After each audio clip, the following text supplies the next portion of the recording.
Il existe une force tranquille qui se forge dans la solitude, une résilience que le bruit du monde ne peut atteindre. On nous dit souvent qu'être seul, c'est manquer de quelque chose, être incomplet. La société dépeint un tableau du bonheur qui se reflète presque toujours dans les yeux d'autrui. Mais si c'était une profonde incompréhension, et si les périodes que nous passons seuls n'étaient pas des espaces vides à remplir, mais un terrain fertile pour cultiver une forteresse intérieure inébranlable?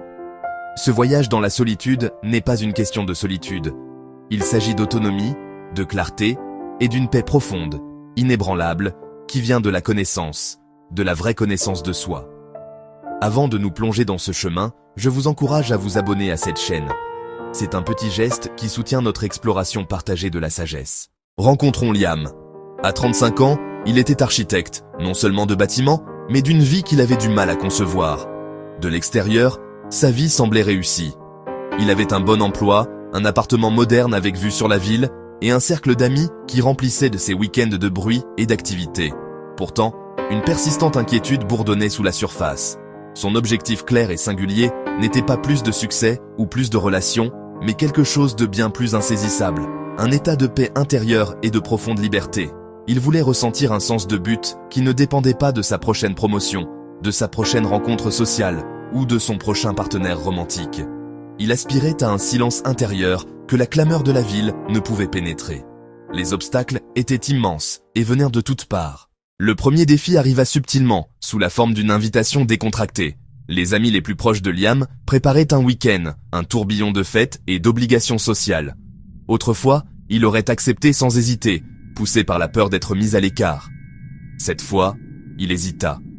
La pensée des politesses forcées, de la musique forte, le sentiment inévitable d'être épuisé. Il fit un choix. Il déclina poliment, invoquant le besoin de se reposer et de travailler sur un projet personnel. La réaction immédiate fut un mélange de confusion et de légère déception. « Tu es sûr, mec? Ce ne sera pas pareil sans toi. » Le week-end arriva. Le vrai test commença. Son téléphone s'illumina. Amis riant, trinquant, partageant des blagues. Une anxiété familière le frappa. « Tu manques quelque chose. Ils se connectent tous, et tu es là, seul. Ils t'oublieront.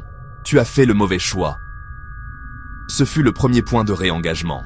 Il posa son téléphone et prit une profonde inspiration. Le défi suivant s'intensifia, passant des murmures subtils des amis à la pression ouverte de la famille. Un grand mariage familial se profilait, et Liam était, bien sûr, invité. L'invitation s'accompagnait d'une attente tacite. « Liam, chérie, tu viens au mariage, bien sûr, mais tu ne peux pas venir seul encore une fois, ça ne fait pas bien. Laisse-moi te présenter la charmante fille de ma voisine. » L'offre était présentée comme une gentillesse, mais elle ressemblait à un jugement. Le message était clair. Sa solitude était un embarras social, un problème à résoudre. C'était une escalade significative. Résister aux amis était une chose. S'opposer à la famille ressemblait à une rébellion. Il ressentit l'envie d'accepter, d'amener une quasi-inconnue. Ce serait plus facile, mais il se souvint. La paix intérieure et la liberté. Jouer un rôle pour les autres, compromettre son confort pour leur approbation, le mènerait-il là? Ce fut son deuxième point de réengagement. Se concentrer sur son caractère plutôt que sa réputation. « J'apprécie que vous pensiez à moi, mais je vais venir seul. J'ai hâte de célébrer avec la famille, et je suis parfaitement heureux de le faire seul. » Les regards, les murmures, mais une force tranquille. Conversation sincère, danse avec ses cousins. En refusant la mascarade, il l'avait désarmé. Sa fondation avait tenu bon. Le dernier et le plus profond défi vint de l'intérieur. Plusieurs mois après, Liam rencontra Clara. Connexion immédiate et authentique. Ils partageaient un amour pour l'art, de longues conversations et des moments de calme. Il ressentit l'attrait puissant d'un partenariat romantique. C'était comme si la pièce manquante était apparue. Son travail sur l'autonomie semblait remis en question. Le vieux récit, c'est ça, c'est ce qui te manquait. Le vrai bonheur se trouve avec une autre personne. Il organisa son emploi du temps autour du sien, lia ses humeurs à son approbation. L'espace intérieur calme se remplit d'anxiété. Il perdait son centre. Ce fut le test ultime. Sa paix était-elle conditionnelle ou véritablement inébranlable? Une relation passée où il s'était perdu refit surface. Ce fut son dernier et crucial point de réengagement. Agir non pas en s'éloignant de Clara, mais en se recentrant au sein de la relation. Il se rappela l'enseignement stoïcien de l'amor fati, aimer son destin, embrasser le moment présent tel qu'il est. Il aimait Clara, et la personne forte et indépendante qu'il était devenu. Il ne pouvait pas sacrifier l'un pour l'autre. Il se ménagea du temps pour la solitude, lecture matinale, promenade, croquis. J'ai besoin de ce temps pour être la meilleure version de moi-même pour moi, et donc, pour nous. Clara comprit et respecta cela. Leur lien se renforça. 2 individus complets, pas de moitié.